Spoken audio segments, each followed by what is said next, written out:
Hello all, welcome back to my channel. ಇವತ್ತು Sunday, ಹಾಗಾಗಿ ಹೊರಗಡೆ ಮನೆ ದೇವ್ರ ದೇವಸ್ಥಾನಕ್ಕೆ ಹೋಗಿ ಬರೋಣ ಅಂತ ಅಂದ್ಕೊಂಡ್ವಿ. ಫ್ಯಾಮ್ಲಿ ಫುಲ್ ತುಂಬ ದಿನ ಆಗಿತ್ತು, ನಾವು ಹೋಗೇ ಇರಲಿಲ್ಲ. ತುಂಬ ತಿಂಗಳುಗಳೇ ಆಯಿತು. ಅದಕ್ಕೆ ಫಸ್ಟ್ ಒಂದು ರೌಂಡ್ ಕಾರ್ ವಾಶ್ ಮಾಡಿಸೋಣ ಅಂತ ಬಂದೆ ಬೆಳಗ್ಗೆನೆ. ಯೂಶ್ವಲಿ ಅಪಾರ್ಟ್ಮೆಂಟ್ನಲ್ಲಿ ಇರೋದಲ್ವ, ಸೊ ಫುಲ್ ಬಾಡಿ ವಾಶ್ ಮಾಡ್ತಾರೆ. ಬಟ್ ಕಾರ್ ಬಾಟಮು ಒಳಗಡೆ ಎಲ್ಲ ನೀಟಾಗಿ ಅವರು ತೆಗೆದು ಮಾಡಲ್ಲ. ಏನಿದ್ರು ಮೇಲ್ಗಡೆ ಬಾಡಿ ಅಷ್ಟೇ ವಾಶ್ ಮಾಡ್ತಿರ್ತಾರೆ ರೆಗ್ಯುಲರಾಗಿ. ಅದಕ್ಕೆ ಇವತ್ತು ಸರ್ವೀಸ್ನಲ್ಲಿ ನೀಟಾಗಿ ಎಲ್ಲ ವಾಶ್ ಮಾಡೋಣ ಅಂತ ಬಂದೆ. ಆ್ಯಂಡ್ ಇದೊಂದು ಹೊಸದು ಸರ್ವೀಸ್ ಸೆಂಟರ್ಗೆ ಬಂದಿದ್ದು ಇವತ್ತು ನಾನು. ಯೂಶ್ವಲಿ ನಾನು ಮನೆ ಹತ್ರನೇ ಇರೋದಕ್ಕೆ ಹೋಗ್ತಾಯಿದ್ದೆ, ಬಟ್ ಅವರು ಇವತ್ತು 8 ಗಂಟೆ ಆದರೂ ಓಪನ್ ಮಾಡಿರಲಿಲ್ಲ.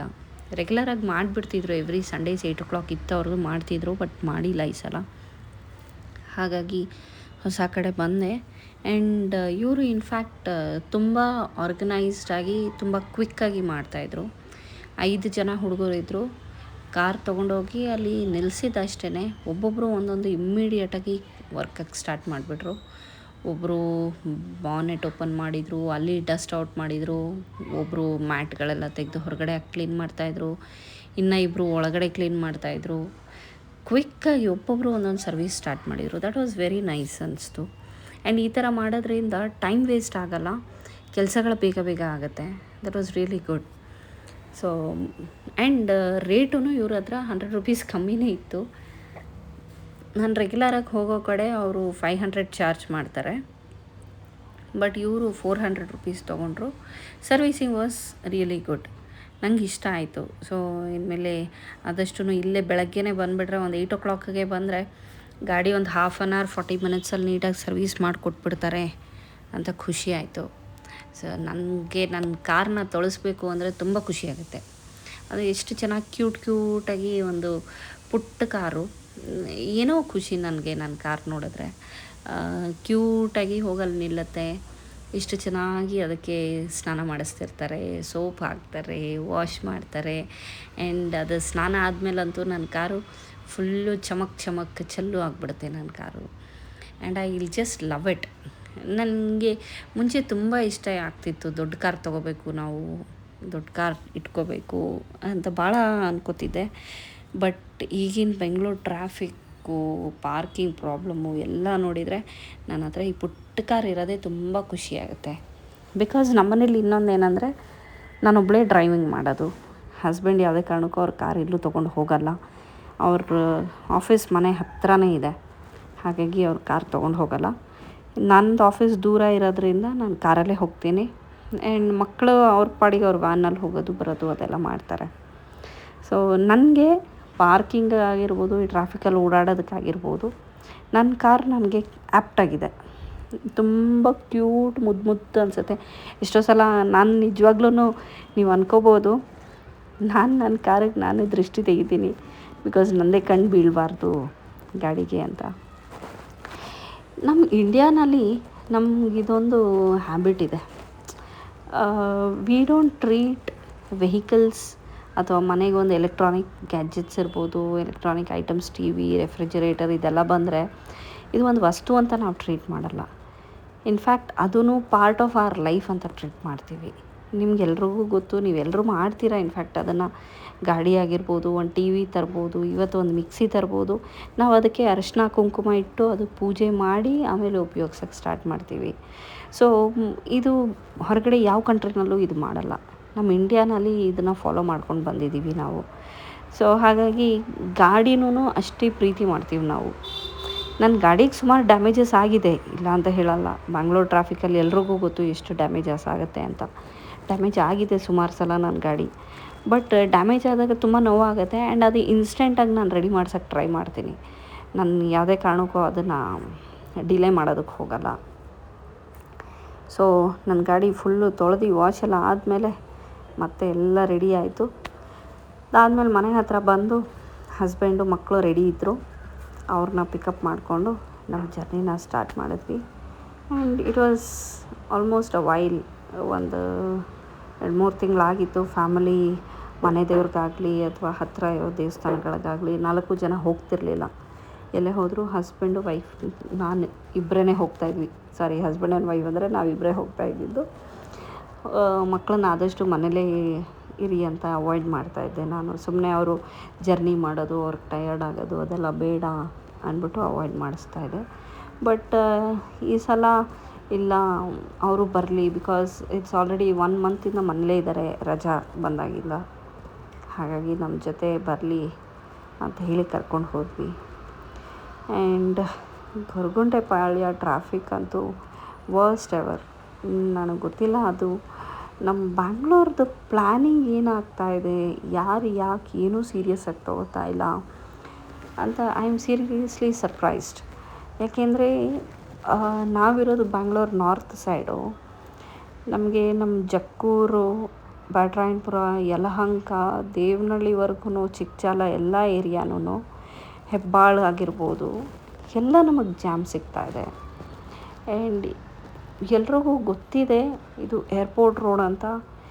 ಯಾಕೆ ಮುಂಚೆನೇ ಅದನ್ನು ದೊಡ್ಡದು ಮಾಡಲಿಲ್ಲ ನಮ್ಮವರು ಅನ್ನೋದು ನಂಗೆ ಅರ್ಥ ಆಗ್ತಾಯಿಲ್ಲ. ತುಂಬ ಅಂದರೆ ತುಂಬ ಪ್ರಾಬ್ಲಮ್ ಆಗ್ತಾಯಿದೆ ನಮಗೆ ಏರ್ಪೋರ್ಟ್ ರೋಡ್ನಲ್ಲಿ. ಈಗ ಹೆಬ್ಬಾಳು ಫ್ಲೈಓವರ್ ಏನೋ ಎಕ್ಸ್ಟೆನ್ಷನ್ ಮಾಡಿದರು, ದೊಡ್ಡದು ಮಾಡಿದರು, ಇಟ್ ಇಸ್ ಫೈನ್.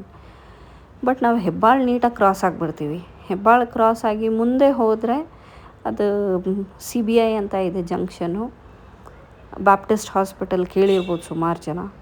ಅಲ್ಲಿಂದ ಮತ್ತೆ ನಮಗೆ ಟ್ರಾಫಿಕ್ ಸ್ಟಾರ್ಟ್ ಆಗಿಬಿಡುತ್ತೆ. ಅಲ್ಲಿಂದ ಟ್ರಾಫಿಕ್ ಜಾಮ್ ಸ್ಟಾರ್ಟ್ ಆಯಿತು ಅಂತ ಅಂದರೆ almost CM ಮನೆವರೆಗೂ, ITC Windsor manner ಅಂತಾರೆ ಜಂಕ್ಷನು, ಅಲ್ಲಿವರೆಗೂ ಪೀಕಲ್ಲೇ ಇರುತ್ತೆ ಟ್ರಾಫಿಕ್ಕು. ಫಸ್ಟ್ ಗೇರಲ್ಲೇ ಗಾಡಿ ಹೋಗಬೇಕು, ಹೆಜ್ಜೆ ಮೇಲೆ ಹೆಜ್ಜೆ ಹೋಗ್ತೀವಿ. ಈ ಟೈಮ್ನಲ್ಲಿ ಸುಮಾರು ಆಕ್ಸಿಡೆಂಟ್ಸ್ ಆಗೋ ಚಾನ್ಸಸ್ಸು ಇರುತ್ತೆ. ತುಂಬ ಜನ, ಸ್ಪೆಷಲಿ ಐ ಡೋಂಟ್ ಬ್ಲೇಮ್ ಯಾರು ಪರ್ಟಿಕ್ಯುಲರಾಗಿ, ಬಟ್ ಎಲ್ಲ ಎಲ್ಲೋ ಬೋರ್ಡ್ ಆಗಿರ್ಬೋದು, ಬಸ್ ಅವರಾಗಿರ್ಬೋದು, ನಮ್ಮ 2 ವೀಲರ್ಸು 4 ವೀಲರ್ಸ್ ನಾರ್ಮಲ್ ಇರೋರು, ವೈಟ್ ಬೋರ್ಡ್ ಅವರಾಗಿರ್ಬೋದು, ಕೆಲವರು ತುಂಬ ರ್ಯಾಶಾಗಿ ಓಡಿಸ್ತಾರೆ. ಆದಷ್ಟು ಅದನ್ನೆಲ್ಲ ಅವಾಯ್ಡ್ ಮಾಡಿ ಅಂತ ಒಂದು ರಿಕ್ವೆಸ್ಟು. ಸೊ ಬ್ಯಾಂಗ್ಳೂರು ಎಲ್ಲಿಗೆ ಹೋಗಿ ಮುಟ್ಟುತ್ತೆ ಅನ್ನೋದು ನೋಡಬೇಕಷ್ಟೆ.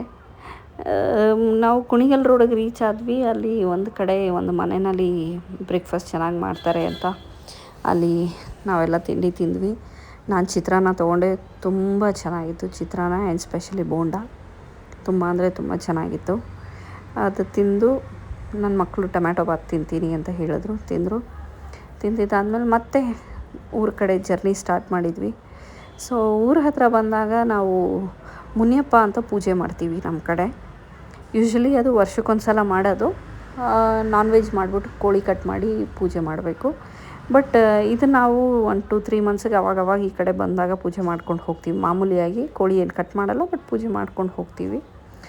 ಸಾರಿ, ಆ ಪೂಜೆ ಮಾಡಿದ್ದಾಗಲಿ ಏನಾಗಲಿ ನಾನು ಅದು ಶೂಟ್ ಮಾಡ್ಕೊಳ್ಳೋಕ್ಕಾಗಲಿ ಫೋಟೋ ತೆಗಿಯೋದಕ್ಕಾಗಲಿ ಆಗಲಿಲ್ಲ ಆವಾಗ. ಅದಾದಮೇಲೆ ಅಲ್ಲಿಂದ ನಾವು ನಮ್ಮ ಮನೆ ದೇವ್ರ ದೇವಸ್ಥಾನಕ್ಕೆ ಮತ್ತೆ ಜರ್ನಿ ಸ್ಟಾರ್ಟ್ ಮಾಡಿದ್ವಿ. ಅಲ್ಲಿಂದ it was somewhere around 40-45 kilometres, ಮತ್ತೆ 1 hour ಜರ್ನಿ. ಸೊ ಸ್ಟಾರ್ಟ್ ಮಾಡಿ ಹೊರಟ್ವಿ. ಆ್ಯಂಡ್ ನಮ್ಮದದು ಫಾರೆಸ್ಟ್ ಜಂಕ್ಷನ್ ಬರುತ್ತೆ. ಒಂದು 5-6 ಕಿಲೋಮೀಟ್ರು ಫಾರೆಸ್ಟ್ ಜಂಕ್ಷನ್ ಬರುತ್ತೆ. ತುಂಬ ಚೆನ್ನಾಗಿ ರೋಡ್ ಮಾಡಿದ್ದಾರೆ ಇವಾಗ, ಅಂದರೆ ಟಾರ್ ಹಾಕಿದ್ದಾರೆ. ತುಂಬ ಚೆನ್ನಾಗಿ ರೋಡ್ ಮಾಡಿದ್ದಾರೆ ಅಂತ ಅಂದರೆ ಇನ್ನು ಎಕ್ಸ್ಟ್ರಾರ್ಡಿನರಿಯಾಗಿ ದೊಡ್ಡದು ಮಾಡಿ ಅದೆಲ್ಲ ಮಾಡಿಲ್ಲ, ಬಟ್ ಟಾರ್ ಹಾಕಿ ಚೆನ್ನಾಗಿ ಕಾಣುತ್ತೆ ರೋಡು. ಆ್ಯಂಡ್ ಪ್ರಾಬ್ಲಮ್ಸ್ ಇಲ್ಲ. ಆ್ಯಂಡ್ ಅದು ಆ್ಯಕ್ಚುಲಿ ರೋಡ್ ವೈಡನ್ ಆಗಬೇಕು, ಬಟ್ ಸ್ಟಿಲ್ ಏನೋ ಕೋರ್ಟ್ನಲ್ಲಿ ಕೇಸ್ ನಡೀತಾ ಇದೆ ಅಂತಲೇ ಹೇಳ್ತಾರೆ. ಬಿಕಾಸ್ ಅದು ಸೆಂಟ್ರಲ್ ಗೌರ್ಮೆಂಟ್ ಜಾಗ ಅಲ್ವಾ, ಫಾರೆಸ್ಟ್ ಆ ಕಡೆ ಈ ಕಡೆ ಲೆಫ್ಟ್ ಆ್ಯಂಡ್ ರೈಟ್.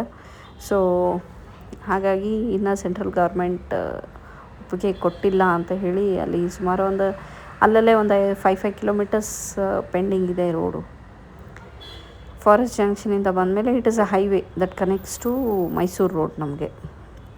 ಸೊ ಈ ರೋಡ್ ತುಂಬ ಚೆನ್ನಾಗಿದೆ. ನಾವು ಆರಾಮ್ಸೆ ಅಲ್ಲಿ ದೇವಸ್ಥಾನವರೆಗೂ ಹೋದ್ವಿ. ದೇವಸ್ಥಾನದಲ್ಲಿ ಪೂಜೆ ಮಾಡಿ ಸ್ವಲ್ಪ ಹೊತ್ತಲ್ಲೇ ಕೂತ್ಕೊಂಡು ಹೊಸ ಪುರೋಹಿತರು ಬಂದಿದ್ದರು. ಸೊ ಅವ್ರನ್ನ ಸ್ವಲ್ಪ ಎಲ್ಲ ಮಾತಾಡಿಸ್ಕೊಂಡು ಅಲ್ಲೇ ಆಲ್ಮೋಸ್ಟ್ ಒಂದು 1/2 hour ಟೈಮ್ ಸ್ಪೆಂಡ್ ಮಾಡಿದ್ವಿ. ಭಾಳ ಚೆನ್ನಾಗಿತ್ತು ಅಲ್ಲಿ. ಅದೇ ಹೇಳಿದ್ನಲ್ಲ, ಆಲ್ಮೋಸ್ಟು ನಾವು ಯಾವಾಗ ಹೋದ್ರೂ ದೇವಸ್ಥಾನ ಬಾಗಿಲು ಹಾಕೇ ಇರ್ತಿತ್ತು. ಯಾಕೆಂದರೆ ಮುಂಚೆ ಇದ್ದಿದ್ದ ಪೂಜಾರಿ ಎಷ್ಟು ಬರ್ತಿರಲಿಲ್ಲ, ಬಟ್ ಈಗಿರೋರು ಯಾವಾಗಲೂ ಓಪನ್ ಮಾಡಿ ಇಟ್ಟಿರ್ತಾರಂತೆ. ಆ್ಯಂಡ್ ನಮ್ಮ ದೇವಸ್ಥಾನ ಇದು ಎಲ್ರಿಗೂ ಗೊತ್ತಿದೆ. ಈ ಚಾಮುಂಡೇಶ್ವರಿ ದೇವಸ್ಥಾನ ತುಂಬ ಫೇಮಸ್ ಇದೆ. ಅದು ಚಾಮುಂಡಿ ನಿಂತ್ಕೊಂಡಿರೋದು ಸ್ಟ್ಯಾಚು ಇದೆ. ಸೊ ಆ ದೇವಸ್ಥಾನದಿಂದ ಸ್ವಲ್ಪ ಮುಂದೆನೇ, ಅಲ್ಲೇ ದೇವಸ್ಥಾನ ಮುಂದೆಯಿಂದನೇ ಹೋಗಬೇಕು ನಾವು. ಆ ದೇವಸ್ಥಾನ ಹತ್ತಿರನೇ ಇರೋದು. ಸೊ ಅಲ್ಲಿಂದ ಪಾಸ್ ಆಗ್ತೀವಿ ನಾವು ರೆಗ್ಯುಲರಾಗಿ. ಆ್ಯಂಡ್ ಚಾಮುಂಡೇಶ್ವರಿ ದೇವಸ್ಥಾನ ತುಂಬ ಅಂದರೆ ತುಂಬ ಫೇಮಸ್ ಆಗೋಗಿದೆ, ತುಂಬ ಇಂಪ್ರೂವ್ಮೆಂಟ್ ಆಗೋಯಿತು. ಇದೆಲ್ಲ ಮುಂಚೆ ಹೀಗಿರಲೇ ಇಲ್ಲ. ಎಲ್ಲ ಕಂಪ್ಲೀಟಾಗಿ ಹೊಲ ಇತ್ತು. ಆಮೇಲೆ ನಾವು ಹೊಲದಲ್ಲಿ ನಡ್ಕೊಂಡು ಹೋಗ್ತಾಯಿದ್ವಿ. ಆವಾಗ ರೋಡೆಲ್ಲ ಇರಲಿಲ್ಲ ನಮ್ಮ ದೇವಸ್ಥಾನಕ್ಕೆ. ಗಾಡಿ ದೂರದಲ್ಲಿ ನಿಲ್ಲಿಸಿ ನಡ್ಕೊಂಡು ಹೋಗ್ತಾಯಿದ್ವಿ. ಆ್ಯಂಡ್ ಈಗ ನೋಡಿ ಎಷ್ಟು ಇಂಪ್ರೂವ್ ಆಗಿಬಿಟ್ಟಿದೆ. It's really like wonderful. But ಸುಮಾರು ಜನಕ್ಕೆ ಏನಾಗಿದೆ, ಇದು ಟೂರಿಸ್ಟ್ ಸ್ಪಾಟ್ ಆಗಿಬಿಟ್ಟಿದೆ. ಇದು ಲೇಡೀಸ್ಗಂತೂ ಸ್ಪೆಷಲಿ ಅವ್ರಿಗೇನು ದುಡ್ಕೊಂಡು ಬರೋ ಹಾಗಿಲ್ವಲ್ಲ. ಆಧಾರ್ ಕಾರ್ಡ್ ತೋರಿಸ್ತಾರೆ, ಅವ್ರ ಪಾಡಿಗೆ ಅವರು. ಬಸ್ಸಸ್ ಅಂತೂ ಭಾಳ ಹಾಕಿದ್ದಾರೆ. ಬಸ್ಸಸ್ಸು ತುಂಬ ಬಸ್ ಇದೆ ಚಾಮುಂಡೇಶ್ವರಿ ದೇವಸ್ಥಾನಕ್ಕೆ ಅಂತಲೇ ಸ್ಪೆಷಲಿ ತುಂಬ ಬಸ್ಸಸ್ ಹಾಕಿದ್ದಾರೆ. ತುಂಬ ಜನ ಬರ್ತಾರೆ. ಬಟ್ ಒಂದೇನು ಬೇಜಾರಾಗುತ್ತೆ ಅಂದರೆ, ನಮ್ಮ ಜನಕ್ಕೆ ಅದೇನು ಗೊತ್ತಿಲ್ಲ, ಕೆಲವೊಂದು ಸಲ ಎಷ್ಟು ನಾವು ಹಾರ್ನ್ ಮಾಡಿದರೂ ಗಾಡಿ ಮೂವೇ ಆಗಲ್ಲ ಅಂತ ಹೇಳ್ತಾರೆ. ನಾನು ಇನ್ಫ್ಯಾಕ್ಟ್ ಒಬ್ಬರು ಲೇಡಿಗೆ ಬೈದೇ ಬಿಟ್ಟೆ ನಾನು, ಏನೋ ಗುದ್ಬಿಡ್ತೀನಿ ನೀವು ಹೀಗೆ ಮಾಡ್ತಾಯಿದ್ರೆ ಅಂತ. ಆ್ಯಂಡ್ ಅವರು ಇನ್ ರಿಟರ್ನ್ ಹೇಳಿದ್ರು ಗುದಿ ಅಂತ. ಹೌದು, ನೀವು ಸೈಡ್ ಬಿಟ್ಟಿಲ್ಲ ಅಂದರೆ ಪಕ್ಕ ಗುದಿತೀನಿ ಇವಾಗ ನಾನು. ಎಷ್ಟು ಸಲ ಹಾಂಕ್ ಮಾಡೋದು, ಅರ್ಥ ಆಗಬೇಕು ನಿಮಗೆ ಅಂತ ಹೇಳ್ಬಿಟ್ಟು ಬಂದೆ. ನನ್ನ ಹಸ್ಬೆಂಡ್ ಸಮಾಧಾನ ಮಾಡ್ತಾಯಿರು, ಸುಮ್ಮನಿರು ಬಿಡು ಅಂತ. ಆದಮೇಲೆ ಅಲ್ಲಿಂದ ಮತ್ತೆ ಮುಂದಕ್ಕೆ ಇನ್ನೂ ಒಂದು ಬೆಟ್ಟ ಇದೆ. ಬೆಟ್ಟದ ಮೇಲೆ ವೆಂಕಟೇಶ್ವರ ದೇವಸ್ಥಾನ ಇದೆ. ಸೊ ಅದೂ ಮನೆ ದೇವರೇನೆ. ಅದಕ್ಕೆ ಯೂಶ್ವಲಿ ಇದಕ್ಕೆ ಬಂದರೆ ಆ ಬೆಟ್ಟಕ್ಕೆ ಹೋಗ್ತೀವಿ ನಾವು. ಸೊ ಬೆಟ್ಟಕ್ಕೂ ಹೋಗಿ ಹಾಗೆ ಅಲ್ಲೂ ಪೂಜೆ ಮಾಡಿಸ್ಕೊಂಡು ನಮಸ್ಕಾರ ಮಾಡ್ಕೊಂಡು ಬರೋಣ ಅಂತ ಹೊರಟ್ವಿ. ಸೊ ಇದು ಟೋಟಲ್ ನಮ್ಮದು ಜರ್ನಿ ಕಂಪ್ಲೀಟ್ ಗ್ರೀನರಿ ಮಧ್ಯಾಹ್ನ ಹೋಗ್ತೀವಿ. ಎಕ್ಸ್ಟ್ರಾಡಿನರಿ ಫೀಲಿಂಗ್ ನಮಗೆ. ಏನೋ ಅಲ್ಲಿ AC ಹಾಕೋದೇ ಅವಶ್ಯಕತೆ ಇರೋಲ್ಲ, ಅಷ್ಟು ತಂಪು ಗಾಳಿ ಬೀಸ್ತಾ ಇರುತ್ತೆ, ಎಷ್ಟು ಚೆನ್ನಾಗಿರುತ್ತೆ. ಸೊ ಬೆಟ್ಟಕ್ಕೆ ಹೋಗೋಣ ಅಂತ ಆ ಕಡೆ ಜರ್ನಿ ಸ್ಟಾರ್ಟ್ ಮಾಡಿದ್ವಿ. ಬಟ್ ಬೆಟ್ಟದಲ್ಲಿ ಪ್ರಾಬ್ಲಮ್ ಏನಂತ ಅಂದರೆ, ಅಲ್ಲಿ ಏನು ಪೂಜಾರಿ ಇರಲ್ಲ ಅಂತ ಕೆಳಗಡೆ ಒಬ್ಬರು ಅಂಗಡಿಯವ್ರು ಹೇಳಿದ್ರು. ಸೊ ಏನು ಮಾಡೋಕ್ಕಾಗಲ್ಲ, ಈಗ ಬಂದುಬಿಟ್ಟಿದ್ದೀವಿ. ಪೂಜಾರಿಗೆ ಕಾಲ್ ಮಾಡಬೇಕು, ಅವ್ರು ಮತ್ತೆ ಬರ್ತಾರೆ. ಅವ್ರು ಎಲ್ಲಿಂದ ಬರ್ತಾರೆ, ಎಷ್ಟೊತ್ತಾಗುತ್ತೆ ಅನ್ನೋದು ಗೊತ್ತಿರಲಿಲ್ಲ. ಹಾಗಾಗಿ ಏನೋ ಬೆಟ್ಟಕ್ಕೆ ನಾವೇ ಹೋದ್ವಿ ಮೇಲ್ಗಡೆ. ಇದೇನು ನೀವು ನೋಡ್ತಾ ಇದ್ದೀರಾ, ಇದು ಬೆಟ್ಟ ಹತ್ತೋ ಇದು ದಾರಿ. ಇಲ್ಲಿ ಜಾತ್ರೆ ನಡೆಯುತ್ತೆ ವರ್ಷಕ್ಕೆ ಒಂದು ಸಲ, ವಿಜಯದಶಮಿ ಟೈಮ್ನಲ್ಲಿ. ಆವಾಗ ಒಂದು ಗಾಡಿನೂ ಮೇಲೆ ಹತ್ತೋದಕ್ಕೆ ಬಿಡೋಲ್ಲ. ಯಾಕಂದರೆ this is a very narrow road, ಚಿಕ್ಕ ರೋಡು. ಹಾಗಾಗಿ ನಡ್ಕೊಂಡು ಬನ್ನಿ ಕೆಳಗಡೆಯಿಂದನೇ ಅಂದ್ಬಿಟ್ಟು ಗಾಡಿನ ಆಲ್ಮೋಸ್ಟ್ ಒಂದು 2-3 ಕಿಲೋಮೀಟರ್ಸ್ ದೂರದಲ್ಲೇ ಸ್ಟಾಪ್ ಮಾಡಿಬಿಡ್ತಾರೆ. ಸ್ಟಾಪ್ ಮಾಡಿ ಎಲ್ಲರೂ ಅಲ್ಲಿ ಮೆಟ್ಲಿರುತ್ತೆ, ಮೆಟ್ಲು ಹತ್ಕೊಂಡು ಹೋಗೋಕ್ಕೆ ಇನ್ನೂ ಒಂದು ದಾರಿ ಇದೆ, ಆ ದಾರಿಯಿಂದ ಹೋಗಬೇಕು. ಈಗಲಾದರೂ ಇಷ್ಟಿದೆ ದಾರಿ, ಮುಂಚೆ ಇಷ್ಟು ಇರಲಿಲ್ಲ. ಬರೀ 2 ವೀಲರ್ ಹೋಗೋಷ್ಟೇ ಇರ್ತಿತ್ತು. ನನಗಾಗ ಹಸ್ಬೆಂಡ್ ಜೊತೆ ಬಂದರೆ ಭಯ ಆಗ್ತಿತ್ತು, ಇಲ್ಲಿ ರೋಡ್ ಸ್ಲಿಪ್ ಆಗಿಬಿಟ್ರೆ 2 ವೀಲರ್ಸಿಗೆ. ಯಾಕಂದರೆ ಇಟ್ಸ್ ಸ್ಲಿಪ್ಪರಿ ಏರಿಯಾ. 4 ವೀಲರ್ಸ್ಗೆ ತುಂಬ ಗಾಡಿ ಶೇಕ್ ಆಗ್ತಾ ಇರುತ್ತೆ. ಯಾಕಂದರೆ ರೋಡೆಲ್ಲ ಕಿತ್ತು ಹೋಗಿದೆ. It is not that easy, ತುಂಬ ನ್ಯಾರೋ. ಆ ಕಡೆ ಈ ಕಡೆ ನಮ್ಗೆ ಆ್ಯಕ್ಚುಲಿ ಇಲ್ಲಿ ನೀವೇನು ನೋಡ್ತಾ ಇದ್ದೀರೋ ಇಲ್ಲಿ ಮಾತ್ರ ಸ್ವಲ್ಪ ಸಪೋರ್ಟ್ ಇರೋದು. ಅದರ್ವೈಸ್ ಕೆಳಗಡೆ ಎಲ್ಲ ಎಲ್ಲೂ ಏನೂ ಸಪೋರ್ಟ್ ಇಲ್ಲ, ಬಿದ್ದರೆ ಹೋಯ್ತು ಗಾಡಿ ಹಾಗೆ. ಸೊ 2 ವೀಲರಲ್ಲಿ ಹೋಗಬೇಕಾದ್ರೆ ಇನ್ನೂ ಭಯ ಆಗ್ತಾಯಿತ್ತು. ಬಟ್ ಏನೋ ದೇವ್ರ ಮೇಲೆ ಭಾರ ಹಾಕಿ ಹೋಗ್ತಾಯಿದ್ವಿ. ನನ್ನ ಮಗ ನೋಡಿ ರೆಕಾರ್ಡ್ ಮಾಡೋದಕ್ಕೆ ಈ ಕಡೆ ಆ ಕಡೆ ಆ ಕಡೆ ಈ ಕಡೆ ಅಂತ ಕ್ಯಾಮ್ರಾ ಆಟ ಆಡಿಸ್ತಾ ಇರ್ತಾನೆ. ಒಂದು ಕಡೆ ಕರೆಕ್ಟಾಗಿ ರೆಕಾರ್ಡ್ ಮಾಡ್ತಾಯಿಲ್ಲ ಅವನು. ಬಟ್ ಬೆಟ್ಟದ ಮೇಲೆ ಹೋದಾಗ ನಮಗೆ ತುಂಬ ಖುಷಿ ಆಯಿತು. ನಾವೇನು ಬೆಟ್ಟ ಹತ್ಕೊಂಡು ಬರ್ತೀವಲ್ಲ, ವಿತ್ ಆ ಭಯದಿಂದ ಏನೇನು ಬರ್ತೀವಿ, ಆ ಬೆಟ್ಟದ ಮೇಲೆ ಹೋಗಿದ ತಕ್ಷಣ ನಾವೆಲ್ಲ ಮರ್ತುಬಿಡ್ತೀವಿ. ಆ ದೇವಸ್ಥಾನಕ್ಕೆ ಎಲ್ಲೇ ಆಗಲಿ, ಇದೇ ದೇವಸ್ಥಾನ ಅಂತ ಹೇಳಲ್ಲ, ದೇವಸ್ಥಾನಕ್ಕೆ ಹೋಗೋವರೆಗೂ ಒಂಥರ ವೈಬ್ಸ್ ಇರುತ್ತೆ. ದೇವಸ್ಥಾನ ಹೋಗಿದ ತಕ್ಷಣ ಅದೇನೋ ಒಂಥರ ವೈಬ್ಸು, ಖುಷಿ ಆಗುತ್ತೆ. ಆ್ಯಂಡ್ ಸಮಾಧಾನ, ಏನೋ ಒಂಥರ ನೆಮ್ಮದಿ ಅಂತ ಫೀಲ್ ಆಗುತ್ತೆ. ಅಲ್ಲಿ ಹೋದಾಗ ಕಂಪ್ಲೀಟ್ ನಮ್ಮ ಮೈಂಡ್ ಸೆಟ್ಟೇ ಚೇಂಜ್ ಆಗಿಬಿಡುತ್ತೆ. ಸೊ ನಾವು ಬಂದ್ವಿ, ದೇವಸ್ಥಾನ ಕ್ಲೋಸ್ ಆಗಿಬಿಟ್ಟಿತ್ತು. ಸರಿ, ಏನೂ ಮಾಡೋಕ್ಕಾಗಲ್ಲ, ಹೊರಗಡೆನೇ ಪೂಜೆ ಮಾಡ್ಕೊಳ್ಳೋಣ. ಗರಡು ಕಂಬ ಅಲ್ಲೇ ದೇವರಿದೆ, ಸೊ ಅಲ್ಲಿಗೆ ಪೂಜೆ ಮಾಡ್ಕೊಳ್ಳೋಣ ಅಂತ ಹೇಳ್ಬಿಟ್ಟು ಅಲ್ಲೇ ರೆಡಿ ಮಾಡ್ಕೋತಾ ಇದ್ವಿ. ನೀವು ನೋಡ್ತಿರ್ಬೋದು ನೇಚರ್ ಎಷ್ಟು ಚೆನ್ನಾಗಿದೆ ಅಂತ. ಎಲ್ಲಿ ನೋಡಿದ್ರೂ ಬೆಟ್ಟ ಗುಡ್ಡ ಇದೇ ಕಾಣುತ್ತೆ, ತೆಂಗಿನ ಮರಗಳೇ ಕಾಣುತ್ತೆ ಜಾಸ್ತಿ. ಎಲ್ಲ ಭಾಳ ಬ್ಯೂಟಿಫುಲ್ ಆಗಿತ್ತು. ಕೊನೆಗೆ ನಾವು ಹೊರಗಡೆನೇ ಪೂಜೆ ಮಾಡಿಕೊಂಡು ಆಮೇಲೆ ಜಗತಿ ಮೇಲೆ ತಣ್ಣಕ್ಕಿತ್ತು ಮಲ್ಕೊಳ್ಳೋಣ ಅಂದ್ಬಿಟ್ಟು ಒಂದು 10-15 ಮಿನಿಟ್ಸ್ ಮಲಗಿಬಿಟ್ಟೆ ನಾನು. ಬಿಕಾಸ್ ಡ್ರೈವಿಂಗ್ ಮಾಡ್ಕೊಂಬಂದೆಲ್ಲ ಆಲ್ಮೋಸ್ಟ್ ಅಲ್ಲಿಗೆ ರೀಚ್ ಆಗೋ ಅಷ್ಟೊತ್ತಿಗೆ ನಮಗೆ ಮಾರ್ನಿಂಗ್ ಐ ಥಿಂಕ್ 9-9:15 ಮನೆಯಿಂದ ಸ್ಟಾರ್ಟ್ ಆಗಿದ್ದು. ಅಲ್ಲಿಗೆ ಹೋದಾಗ 12 ಆಗೋಗಿತ್ತು, 12-12:30. ಈ ಪೂಜೆ ಆ ಪೂಜೆ ಎಲ್ಲ ಕಡೆ ಮುಗಿಸ್ಕೊಂಡು ಹೋಗೋ ಅಷ್ಟೊತ್ತಿಗೆ 12:30 1:30 ಆಗಿತ್ತು.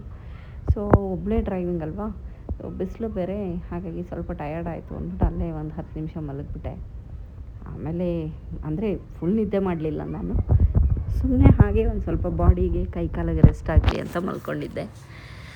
ಆಮೇಲೆ ಅಲ್ಲಿಂದ ಮತ್ತೆ ಹೊರಟ್ಬಿಟ್ವಿ ಸುಮ್ಮನೆ. ಆಮೇಲೆ ಬೆಂಗಳೂರಿಗೆ ಬರೋದಕ್ಕೆ ಮತ್ತೆ ಡಿಲೇ ಆಗುತ್ತೆ ಅಂತ ಹೇಳಿ ಅಲ್ಲಿಂದ ವಾಪಸ್ ಬರಬೇಕಾದ್ರೆ ಹಸ್ಬೆಂಡ್ದು ಊರಿಗೆ ಹೋಗೋಣ ಅಂತ ಅಂದ್ಕೊಂಡ್ವಿ. ಯಾಕಂದರೆ ಸುಮಾರು ವರ್ಷಗಳೇ ಆಗಿತ್ತು ನಾನು ಮನೆಗೆ ಹೋಗಿ, ನಮ್ಮ ಅತ್ತೆ ಮನೆಗೆ ಐ ಥಿಂಕ್ 1 ಇಯರ್ ಆಗಿತ್ತು ನಾನು ಅತ್ತೆ ಮನೆಗೆ ಹೋಗೇ ಇರಲಿಲ್ಲ. ಬಿಕಾಸ್ ಅತ್ತೆ ಎಕ್ಸ್ಪೈರ್ ಆದಾಗಿಂದ ಈಗ ನಮ್ಮ ಭಾವ ಅಷ್ಟೇ ಊರಲ್ಲಿರೋದು. ಅಲ್ಲಿಗೆ ಹೋದರೆ ಈಗ ಅವ್ರ ಕೆಲಸದಲ್ಲಿ ಬ್ಯುಸಿ ಇರ್ತಾರೆ, ನಮ್ಮಿಂದ ಡಿಸ್ಟರ್ಬೆನ್ಸ್ ಬೇಡ ಅಂತ ಹೇಳ್ಬಿಟ್ಟು ನಾವು ಹೋಗೋದನ್ನ ಅವಾಯ್ಡ್ ಮಾಡಿದ್ದೆ. ಆ್ಯಂಡ್ ಮಕ್ಕಳಂತೂ ಬಿಡಿ, ಅವರು 4-5 ಇಯರ್ಸ್ ಆಗಿತ್ತು, ಅವರು ಎಲ್ಲೂ ಹೋಗ್ತಾ ಇರಲಿಲ್ಲ, ಮಕ್ಕಳು ಮನೆಯಲ್ಲೇ ಇರೋರು. ಹಾಗಾಗಿ ಎಲ್ಲ ಕಂಪ್ಲೀಟಾಗಿ ಅವಾಯ್ಡ್ ಆಗೋಗಿತ್ತು. ಅದಕ್ಕೆ ಇವತ್ತು ಮಗಂದು ರಿಸಲ್ಟ್ ಬೇರೆ ಬಂದಿತ್ತಲ್ಲ 10th ಸ್ಟ್ಯಾಂಡರ್ಡು. ಸೊ ಹಾಗೆ ಅವ್ರ ದೊಡ್ಡಮ್ಮನ ಮೀಟ್ ಮಾಡಿಕೊಂಡು ಮಾತಾಡಿಸ್ಕೊಂಡು ಹಾಗೆ ಬರೋಣ, ತುಂಬ ದಿನ ಆಗಿತ್ತು ಅವರು ಮುಖ ನೋಡಿ ಅಂತ ಹೇಳ್ಬಿಟ್ಟು ಅಲ್ಲಿಗೆ ಹೊರಟ್ವಿ. ಸೊ ಅಲ್ಲಿಗೆ ಹೋದಾಗ ಆಲ್ಮೋಸ್ಟ್ ಒಂದು 4 ಇಟ್ ವಾಸ್ 4 ನಾವು ಊಟ ಎಲ್ಲ ನಿಲ್ಲಿಸಿ ಊಟ ಮಾಡಿ ಹೋಗೋಷ್ಟೊಂದು 4-4:15 ಆಯಿತು. ಅಲ್ಲಿಗೆ ಹೋದ್ಮೇಲೆ ಮತ್ತೆ ಅವರು ನಮ್ಮ ಭಾವ ತುಂಬ ಫೋರ್ಸ್ ಮಾಡಿ, ಅಪರೂಪಕ್ಕೆ ಮಕ್ಕಳು ಬಂದಿದ್ದಾರೆ, ನೀನೇನು ತಿನ್ನಬೇಡ, ಮಕ್ಕಳು ತಿನ್ನಲಿ ಅಂತ ಹೇಳಿ, ನಾವು ನಾನ್ ವೆಜ್ ತಿನ್ನಲ್ಲ ಅಂತ ಹೇಳಿದ್ದಕ್ಕೆ ಆಮೇಲೆ ಫೋರ್ಸ್ ಮಾಡಿ ಆಮ್ಲೆಟ್ ಮಾಡಿಕೊಟ್ರು. ಆಮ್ಲೆಟೆಲ್ಲ ತಿಂದು ಅಲ್ಲಿ ಮತ್ತೊಂದು 1/2 hour ನಿದ್ದೆ ಮಾಡಿದೆ ನಾನು. ಬಿಕಾಸ್ ಮತ್ತೆ ವಾಪಸ್ ಬ್ಯಾಂಗ್ಳೂರಿಗೆ ಡ್ರೈವ್ ಮಾಡಬೇಕಾಗಿತ್ತು. ಬೆಳಗ್ಗೆ ಬೇಗ ಎದ್ದಿದ್ದೆ ನಾನು ನೆನ್ನೆ. ಮನೇಲಿ ಎಲ್ಲ ಕೆಲಸ ಮಾಡಿ ಪೂಜೆ ಮಾಡಿ ಸ್ನಾನ ಮಾಡ್ಕೊಂಡು ಹೊರಡಬೇಕು ಅಂದರೆ ಟೈಮ್ ಆಗುತ್ತೆ ಅಲ್ವಾ. ಹಾಗಾಗಿ ಬೆಳಗ್ಗೆ ಬೇಗ ಎದ್ದಿದ್ದೆ. ಬೇಗ ಎದ್ದಿದ್ದ ಕಾರಣದಿಂದ ಅಲ್ಲೇ ಒಂದು 1/2 hour ನಿದ್ದೆ ಮಾಡಿಬಿಟ್ರೆ ಆಮೇಲೆ ನೈಟ್ ಫುಲ್ಲು ಬೇಕಾದ್ರೆ ನಾನು ಡ್ರೈವಿಂಗ್ ಮಾಡ್ತೀನಿ, ಅದೇನು ಪ್ರಾಬ್ಲಮ್ ಇಲ್ಲ. ನನಗೊಂದು ಆ 1/2 hour ಒಂದು ಟೈಮ್ ಇರುತ್ತೆ, ಆ ಟೈಮ್ನಲ್ಲಿ ನಿದ್ದೆ ಮಾಡೋದಕ್ಕೆ ಬಿಟ್ಬಿಡಬೇಕು. ಸೊ ಆರಾಮ್ಸೆ ಅಲ್ಲಿ ಒಂದು 1/2 hour ನಿದ್ದೆ ಮಾಡಿ ರೆಸ್ಟ್ ಮಾಡಿ ಆಮೇಲೆ ಬೆಂಗಳೂರು ಕಡೆ ಹೊರಟು ಬಂದ್ವಿ.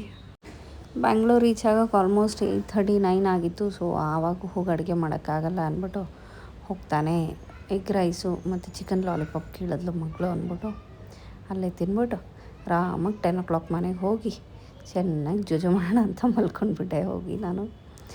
ಸೊ ಇದು ಇವತ್ತಿನ ಬ್ಲಾಗ್ ಆಗಿತ್ತು. ನಾನು ಮತ್ತೆ ನಿಮ್ಮನ್ನು ನೆಕ್ಸ್ಟ್ ಬ್ಲಾಗಲ್ಲಿ ಮೀಟ್ ಮಾಡ್ತೀನಿ. Until then take care all of you. Bye.